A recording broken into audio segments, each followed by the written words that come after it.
And we're acknowledging our role here, as folks who are representing a government body, that we are often in a position of power in terms of what we say, and people are like, oh, okay, well, we heard this at a session, so that must be true, and so on.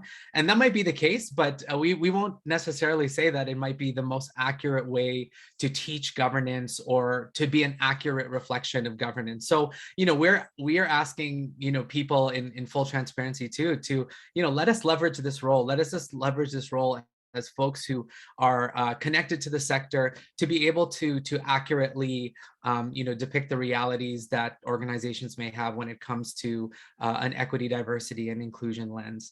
And so really, what Phil and I are going to talk about today falls in two parts. We're going to do a little bit of a context setting, and please, if you have questions as we're going, just throw them in the chat. We'll do our best to answer it. And we're going to use a mural, not a Miro, but we'll show you the links a little bit later, just so we can add a little bit of interaction and a place where folks can kind of share their insights on that as well. And we're also understanding that this isn't all the conversations. I mean, it's different if we were in a room together, we would interact. This is just part of a larger conversation. So I'll hand it over to Phil to talk a little bit about the context, and then we'll jump in here. Great, thank you, Justin. So my piece is going to be relatively short today. We have a lot to talk about, so we want to get to that really fruitful conversation. But we just wanted to have a little context setting piece so you understand where Justin and I are coming from within our work. So for this particular presentation today, we really want to have two outcomes, one for us and one for you. So our outcome that we would like to get is really to discover and uncover some of the barriers that you may have faced in your own practice in community development, whether it just be out in the community working or actually doing nonprofit governance training as well. But then for you, we want you to get out of this. We want you to recognize and outline some barriers that you may eventually face in governance training of nonprofit organizations, if that is a road or a journey that you're going to go on in the future. So our main work really revolves around training new and current board members on board governance. And an unofficial tagline that we like to use is that we want board members of nonprofit organizations in Alberta to have the basic knowledge, skills, and tools to be successful in their work. So a lot of our training is and resources are aimed at new or beginner board members, and we even have some experienced board members attending our sessions who are just looking for basic introductory information on board governance concepts and principles. So our process in training, there is, of course, design, development, and implementation. So in our design stage, we really envision the course. We determine if there's a need for such training. We'll do research, plan activities, and determine the objectives and outcomes. And that's different from the development phase, where we transform that research we did into content. We'll sequence that content and develop graphics, learning activities, and so forth. And then finally, we move into the implementation phase, which is often the least talked about phase in training. We know mostly about it because we undergo training, the implementation phase ourselves. But beyond actually doing the teaching, the sage on the stage part, you will have to make resources available if perhaps the training that you're doing is simply making resources. You want to review and evaluate the training afterwards, which is actually part of what we're doing here today. What Justin and I want to do is really evaluate our training and review it. And then finally, changing your existing training to meet new needs and challenges, again, like what we were doing today in this presentation. So our current offering of webinars and courses really focuses on the concept of good governance. And without having you all take all 8 of our webinars to participate in the discussion that Justin is going to lead about equity, diversity, and inclusion, as it relates to our own training, I'll just briefly give this overview. So there is, of course, many different ways to describe the work of a board, because the roles and responsibilities of a board can mean different things to different people. Our current curriculum is based off of research completed by other community development officers in our unit. And in that compiled research, they found a way to describe board roles and responsibilities in a way that would be consistent and meaningful for all boards. So as you can see on the screen here, there are 4 goals of the board. They are to define and advance the organization's purpose, ensure, develop, and conserve resources, provide oversight and exercise effective control, as well as engage in outreach with stakeholders. And then those 7 responsibilities really outline the tasks and activities that one can do to go about fulfilling those 4 roles. So that was a very super small bite-sized chunk of all 8 of our webinars that are an hour and a half each. I know that we don't have the time to go into full detail today, but maybe Justin will go into it a little bit later. But looking forward for Justin and I, just some future goals that we have. We have 3. The first one is, as learning and development professionals, we really want to create materials that are accessible to all. So we endeavor to do that right now, but that's going to be an ongoing goal for us. We want to create materials and resources that will be accessible to everybody. Moreover, as people that work within the nonprofit voluntary sector in Alberta, we want to work towards a more diverse decision-making body within the nonprofit voluntary sector. So we want to see the more diverse boards, and we want to uncover why that diversity may not be apparent in boards right now. And then our third goal, which is kind of a mix of those 2 identities, as learning development professionals working in the nonprofit voluntary sector, we want to see recognition and promotion of alternative models of governance. So at this point, I'm going to take a step back, take more of a support role for Justin, and I'll transfer it over to Justin so he can lead us through a discussion on EDI and what it means to us in this context. Thanks, Phil. Most of you have probably seen this acronym. Maybe that's what kind of drew you to the session today, but just to, a little bit of context and for all of us to kind of have the same, set of understanding. I mean, we look at equity really as defining as the removal of systemic barriers and biases, enabling all individuals to have equal opportunity to access and benefit from a program or service. These systemic barriers really are policies, procedures, or practices that unfairly discriminate and can prevent individuals from participating fully in a situation. And they're often put there unintentionally. For example, maybe in education, even something, as office hours are conducted in person only, or not allowing students to access instructors by phone, email, or other means of communication. I mean, nowadays it's probably more open, but I remember a time where office hours were only in person in this building and so on. Maybe there's complicated industry or specific language on material. I know, we're at fault of this as well, using jargon that may not be as accessible to everyone. Perhaps there's eligibility criteria that may exclude people based on a disability, perhaps like having a driver's license, even if there can be a way to reorganize a job to use another form of transformation. The diversity piece defined really as differences in race, color, place of origin, religion, immigrant and newcomer status, ethnic origin, ability, sex, sexual orientation, gender identity, gender expression, and age. As mentioned, a diversity of perspective and lived experience really is fundamental to achieving excellence in an organization, both for and nonprofit. Inclusion, we're defining it as a practice of ensuring that all individuals are valued and respected for their contributions and equally supported. Really in our discussions today, we will tend to put a focus on racialized individuals as part of our experiences. We have identified these challenges that these individuals have faced more in terms of the inclusion in leadership roles on board. So, that's not to say that racialized folks aren't volunteering or being part of organizations, but the makeup of the decision-making areas, your board chairs and that level often is a little bit more challenging for racialized individuals that we've seen in our experience. Next slide, Phil. Why EDI? I mean, I'll make the assumption that all of us are here today because we do value looking at this particular lens in terms of the work that we do, in terms of the leadership structure. But, there is some, empirical researched evidence on why this is important for an organization. A sense of belonging. If you're already part of organization, finding connections to your work, to who you are, will make you a happier employee, a volunteer, and it'll make you feel more committed to the organization that you're part of.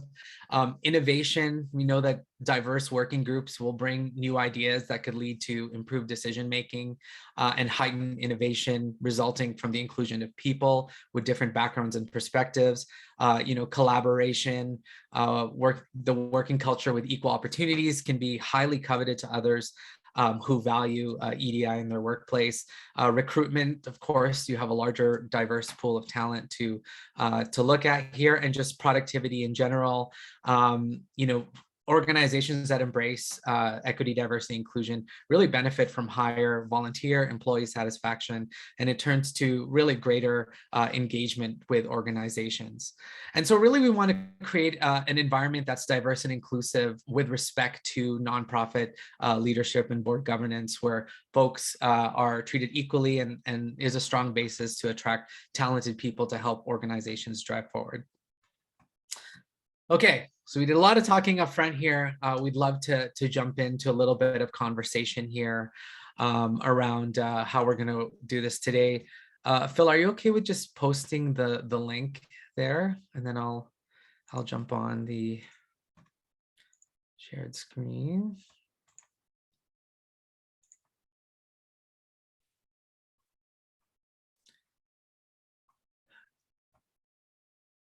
Okay.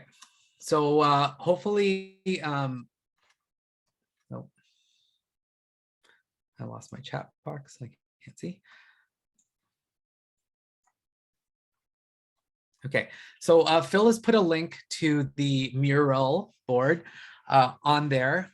Click it. You don't need to sign in or register or anything. You can visually see what's happening in front of you. This will be kind of the basis of the rest of our conversation this afternoon here. If you have any technical issues, please just direct message Phil, and he can help you out there. So hopefully folks are jumping on.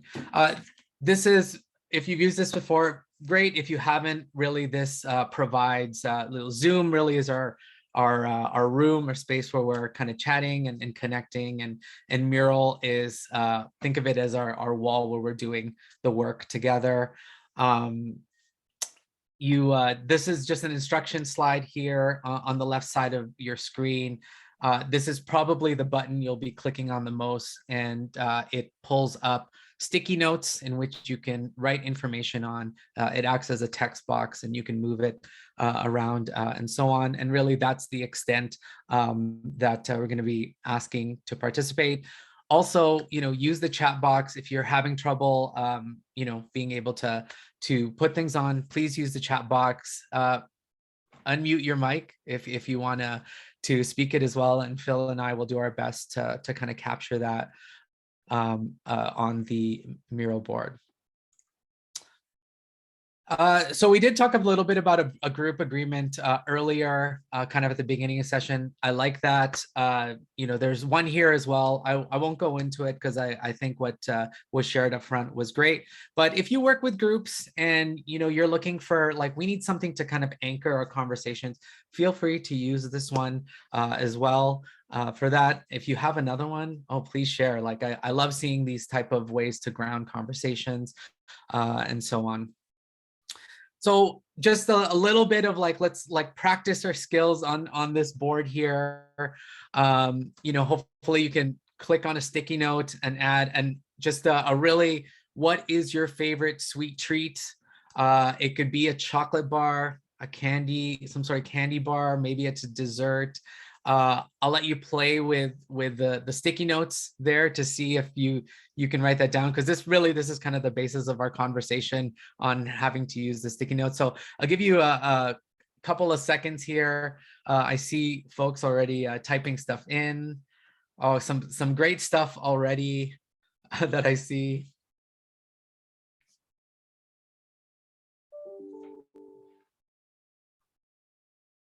Oh, bubble tea, yes. Chocolate covered almonds.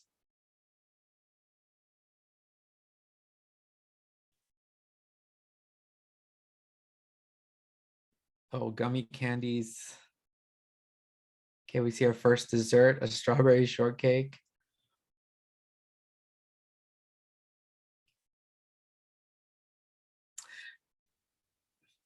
Cashews. Cool. Yeah, so as you're getting to know a little bit about the how to use the text boxes and such, feel free to put your candy of choice there. And again, if you have any challenges with where are we, what's happening here, just direct message Phil there in the chat, or put it in the chat. All right. So in the interest of time, I'll jump into really our first conversation here. What are the types of related nonprofit governance training that has featured or highlighted equity, diversity, inclusion? And this could be in person, this could be online. If you can remember who the host organization was and what type of training. I've put an example there of, a real life training that I've been a part of. AROC, Anti-Racism for Organizational Change, that's been hosted by Community Wise Resource Center over the years. But, Phil and I would just like to get a sense of what are specific training that has highlighted EDI with respect to governance training there. So we'll give you a few seconds there. Again, if it's easier for you to unmute and just let us know, please feel free to do that, or type it in that Zoom chat box. I know some of this work benefits if you have multiple screens, but if you are on a phone or a device or a laptop, and that, please feel free to just put that in the chat.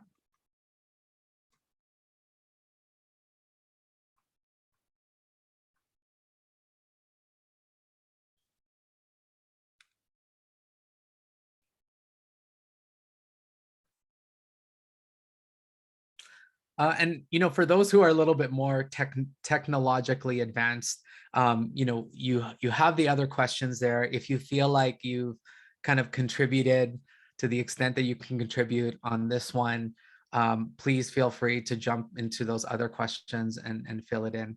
But we'll naturally go there. But if you're like, hey, I've added all I want to add, I want to jump in to the next question, you're more than welcome to do that.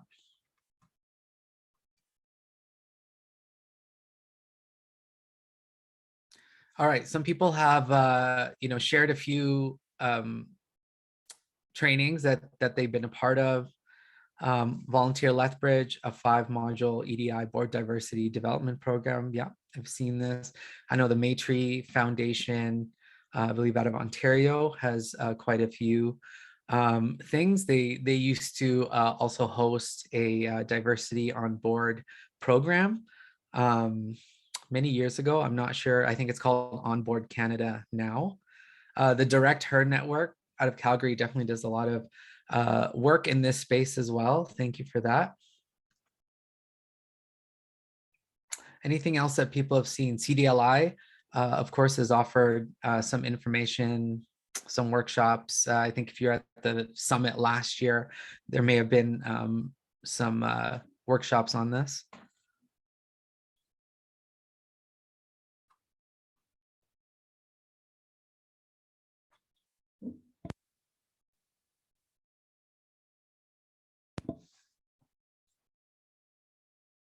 Great. Yeah, I mean, it's definitely maybe not as the options that are out there are definitely not as available perhaps as you would think. Other things like like grant writing and other aspects of governance that would be available. They may have a lens, they may have been created with an EDI lens in mind, but not necessarily be as explicit. So thanks for sharing some of the information that even folks who are like, oh, are there other areas of work along this line would be able to access. A couple more people here shared Girls on Board, the Fora Network.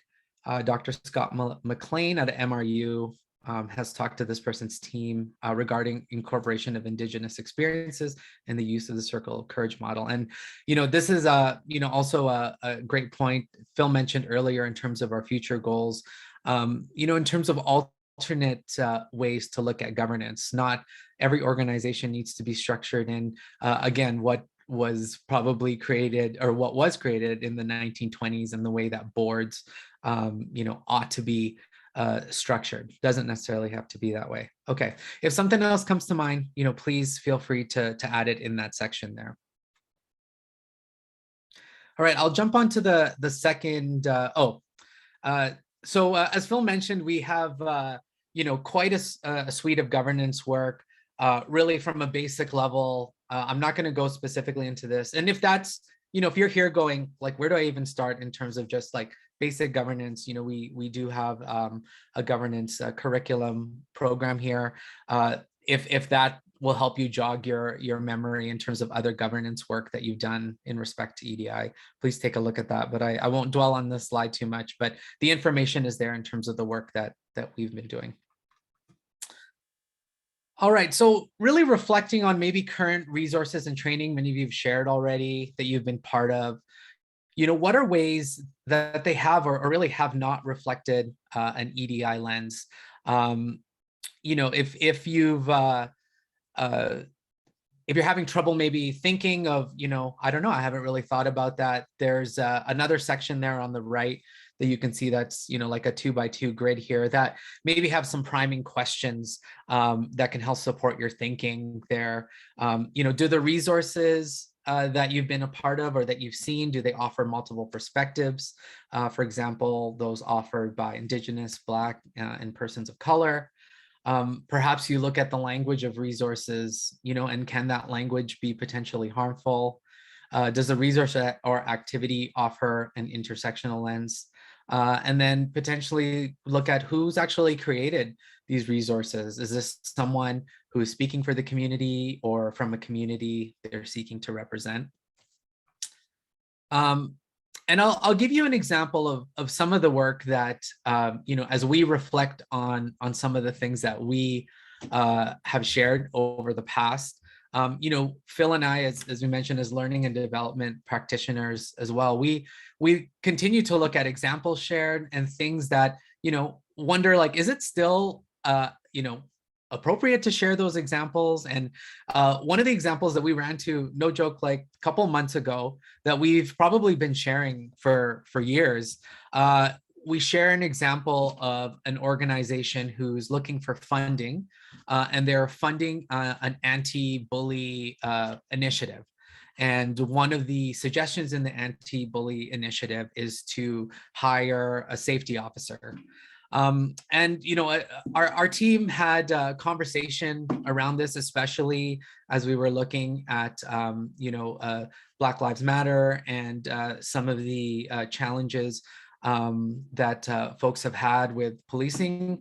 And we thought this could potentially be a triggering example. And it wasn't necessarily to push the concept forward. So, things like that, again, wasn't the intention of it was not made to be, malicious or harmful, but looking back at an example like that, it could be harmful when it necessarily didn't need to be in terms of a grant writing webinar. So things like that, kind of looking at the languages and yeah, like the examples.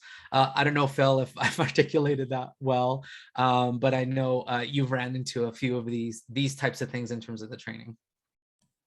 Yeah, absolutely. So that example there, like Justin said, we ran into it a couple of months ago, but I really like this sticky here that says there's still so much focus on colonial structures and teaching. So as Justin mentioned earlier, the main incorporation legislation for Alberta societies is the Societies Act, which was created around 1924. So of course, that legislation was created at a time that worked for the people of the time. And a lot of the best practices that have come out from that piece of legislation have become such common practice that we've perpetuated the belief that this is actually how you are meant to do things, when really that's not. An organization's and nonprofit organizations' responsibilities and obligations under that legislation is actually very few. And so people will often think, new board members will often think, well, you absolutely must have a treasurer, or you must absolutely have a secretary, and things like that. You must have these role definitions. And that's great if it works for your organization. But for some organizations, for other organizations, it doesn't work so well. So we want to, as I mentioned before, one of our goals is to shift people's thinking into alternative models of governance that will also work, as long as your obligations are upheld. Thanks, Phil. Yeah, and we understand. I know someone has mentioned a point here. I like this as well. Unfortunately, many times the people leading the training lack the ability to make, implement, influence the changes necessary to challenge and change the systems in place. Totally, yeah, I definitely agree with that. And we look at the pieces. At the end of the day, there's like for those who are in Alberta society, that's the current structure that they're in. But honestly, looking at the Societies Act, it's not as prescriptive as one may think. It doesn't say you need to use Robert rules. It doesn't say you have to have these particular rules. But as Phil mentioned, we've kind of used whatever best practices and adopted into, oh wait, it must be like that. And so I think part of what we want to do as well is as folks who are training, like Phil and I have, since the beginning of the pandemic, we've been moving to online. We've had thousands of people come through our board governance training, right? So we want to be able to use that particular influence to provide something that's a little bit more within the reality of nonprofits. Like another example that Phil and I run into all the time is you just need an auditor. You get an auditor and that's what you do, right? But there's a cost to auditing. There's a skill set to auditing. There are things that that are barriers to even moving to that place.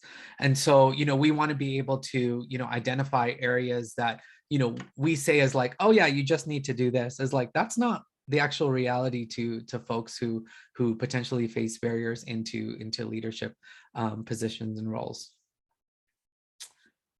Yeah, some great points here around what people have seen or not seen in terms of EDI in their training. Again, please continue to put examples and information there that you think will be relevant. And I'll move on to kind of the next discussion point, but what you see in front of your screen, you can see this whole thing. So if you need to jump back to another question, please feel free to do that. So, some of this may have been answered in the previous one, but really it's, how can we, as folks who are working within a community development, practitioner sphere, how can we best support training and resources for individuals in nonprofit governance, talking about or with respect to an equity, diversity, and inclusion lens. And really, part of this is, and some of you have shared that, and even the resources, who are good thought partners in this space. Are there groups that are already doing this well, but need to be elevated to a platform, where more folks can see their work? Is there specific training that we need to focus on when it comes to EDI? Maybe it's that board recruitment phase. And I've, many years ago, I talked about the similar topic in terms of equity, diversity, inclusion when it comes to recruitment. And often, organizations look for that more as a tokenistic. Hey, we have someone on our team, and they tend to ask that person to speak for that whole community, which we know is not a fair way to look at it. And so it's shifting even the idea around how the inclusive space can be beneficial to an organization in terms of ideas, decision making, versus, well, we have a representative from that community, moving away from that tokenistic space. So, if there's stuff you've already seen out there, is there stuff that you're doing that says, hey, we've talked about that, we think it's great, put that on here as a place where we can kind of elevate a lot of those learnings as well. Everyone who's here today in the community development field, has a sphere of influence around them. And so we want to be able to support that work, or support, the work that's already done in that space. Phil, I don't know if you have anything to add in this, in this area. Yeah, I mean, I really echo what you say, Justin, but also I wanted to reiterate the point that you made earlier, is that, we recognize that, as people that work for a government department, there is often the perception that what we say is the truth and you must do that. And we want to very specifically say, Yeah, that will work for some organizations. So, even for one of our pieces of our curriculum, Justin and I recognize that a lot of the stuff that we talk about in our curriculum is really based off of the assumption that boards have, they have a full board. They have all the resources available to them and they are able to do all of these things beyond just their basic duties. And we know that that's not necessarily the reality for a lot of boards. So if there's a way that Justin and I can really just even like push the needle, like even one iota, one centimeter forward in getting new information out to new board members, more board members that are diverse in whatever regard that they may be, then we are making progress. So if this particular question is not just how can we, Justin and I, best support training or resources of individuals, but how can we as a whole best support nonprofit governance training within EDI Lens so that we can get more people, a more diverse body of decision makers in the nonprofit voluntary sector. Yeah, thanks, Bill. I realize we only have a few minutes left, but I do want to open up the floor. I see the participant list. I know a few of you here who have worked in this space for a long time. Are there any reflections maybe that folks have, maybe something that can even help us, look at this lens when it comes to governance? I don't want to call on anybody, but I see some of you in this space who's worked here for a long time. So if anyone is willing to kind of chat or share about their experience in this space, please do so. Hi, my name is Jasmine. I'm a health promotion facilitator within Alberta Health Services, and our team has recently switched to being called the Community Health Promotion Team and focusing a little bit more on community development opposed to what we traditionally did. I'm not sure if this question or comment really is geared specifically to exactly what you guys are sharing here or the bigger idea, because it kind of started for me when I heard the opening statements. But one thing I've noticed, like you already mentioned, is that you guys are really bringing light to sort of the diversity in terms of race. And I'm just wondering if you guys have any tools or recommendations on how to do that in terms of someone's lived experience without necessarily making them uncomfortable or being overly intrusive, that type of thing. Yeah, thanks, Jasmine, for sharing those comments. Yeah, it's a lot of the I guess a lot of work that, I mean, myself personally, in this space, even in terms of looking at race specifically, has actually come out of Anti-Racism for Organizational Change, AROC, that community-wise has promoted. I'll add this to the to that resource in Miro, but Board Leadership Calgary a couple of years ago looked at anti-racism for organizational change in even their general approach as a structure of an organization. And they talk about layers of an onion of where those changes need or how those changes can happen. And oftentimes it's done at a grassroots level, which doesn't really change leadership, decision-making, and all this, and so on. So, I mean, in terms of a resource, I'm more than happy to share that. In terms of like practicality, it's a little bit harder than just, like introducing an initiative. It really needs to start at a board decision-making level there. Phil, is there anything else to add just on that? No, I don't have not much to add. I recognize the time, so I want to keep moving forward. So Okay. I understand that we have All right. another question here or Yeah. comment. Timmy, hi. Nice to see you again. Hi, Justin. Great presentation. So I think one of the things that we found, so through Volunteer Lethbridge, what we're finding is like the training is targeted to current boards. And I think one of the biggest challenges when you have a very homogenous board is they don't see the need for the training. It's hard to convince the folks who need it to take the time, because yours is 1.5 hour sessions and Volunteer Lethbridge has 5 modules. I think it's like 7 and 9. The idea is it's a board retreat for a day and a half, but getting people to actually take the training. I think that's one of the biggest challenges, and I see you nodding. Like everybody here, we all know that it's needed, but to actually get people to spend the time to learn about EDI, because a lot, like not everybody loves EDI, right? Let's be honest. And one of the biggest challenge I think that we found is people are just not making the time for it. So I'd be interested, like, never mind. And on top of it, the challenges around getting volunteers involved with things, but Yeah. I'd love to hear your thoughts on that. Yeah, thanks, Tim, for that. I know you've done a lot of work in this over the years as well. Yeah, and it's identifying that it is valuable to an organization in the first place has been, yeah, like getting the folks through the door to see the value has been the challenge. I mean, I don't other than constantly talking about it, other than, you know, we see it reflected in some news story every day. You know, everyone wants to do this work now because it's the hot thing, but no one understands how much work it actually is to change a culture. And as you said as well, like, you know, a very homogenized group, why would they need to have change? It's working for them. Why do they need to change, right? And so, you know, I think this is too where this space of us as community development practitioners continue to talk about it. I shared that slide earlier on the why, and sometimes we miss this is actually how it's beneficial, you know, that belonging piece, the innovation piece, and so on. And I feel like sometimes we have to even move back to, you know, here is the value add to it, right, in the first place.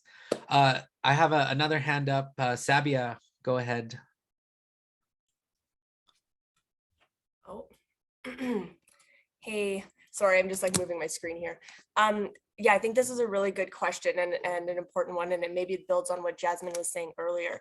But I think not only is it showing the value of how important it is, but then I think Jasmine was also saying, and correct me if I'm wrong, Jasmine, but who to actually do the training, and how do you ask people, the right people to do that type of training, and then a lot of the piece that I find is missing is like how. And I know we always say, you know, we just have to be vulnerable and we just have to be willing to ask questions and be open.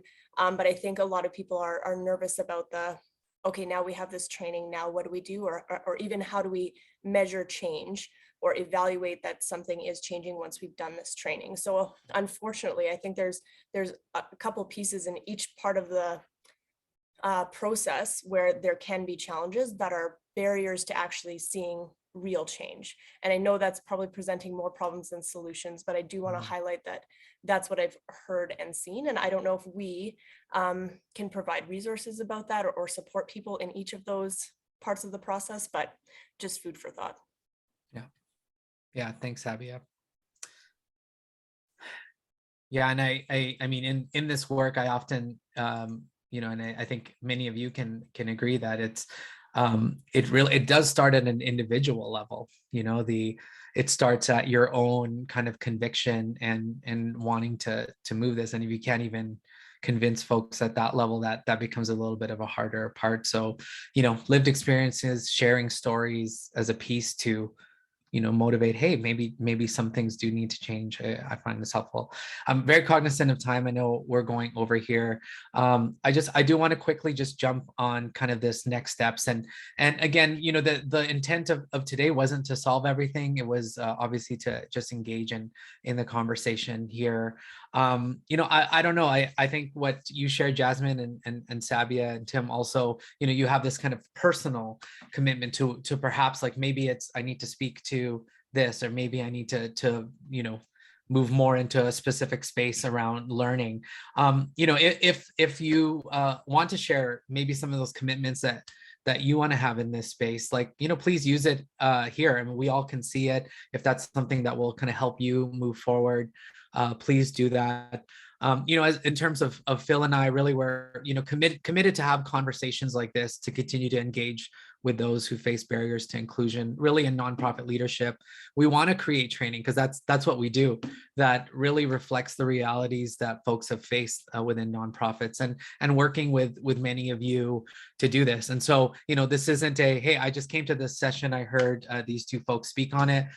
Send us an email, connect with us, say, we want to work to create this, and so on. So like, don't hesitate to connect with us. If you want, just, hey, what do you actually teach? Come and join us in our one of our webinars there, and see what we're doing there. So thanks, Phil, if you put the email there. We have a phone line. We know that there's a lot of other challenges that nonprofits face. This is one of many that's interwoven in all of it. But if there's other areas that you're looking at, don't hesitate to email us or give us a call, and we'll be able to provide some of that information. And don't give up. I mean, we've been having these conversations for so long, and now you have a network of people who are probably also sharing in that same challenge. So, reach out and connect. But with that, we're at 5 minutes over time. I'm so sorry. I think Carly's in the room here. If there's any other questions, concerns, any things you want to add, that you have that link to that mural board, please feel free to do that. Phil, is there anything else that I missed here? No, so thank you for putting up that contact information as well, Justin, just on the screen. If you want to reach out to Justin or I, please feel free to email the community development email that you see there. Please feel free to mention Justin and I by name, just so that they know where to particularly shuffle that particular request or that inquiry. And you'll hear an answer much faster from us that way.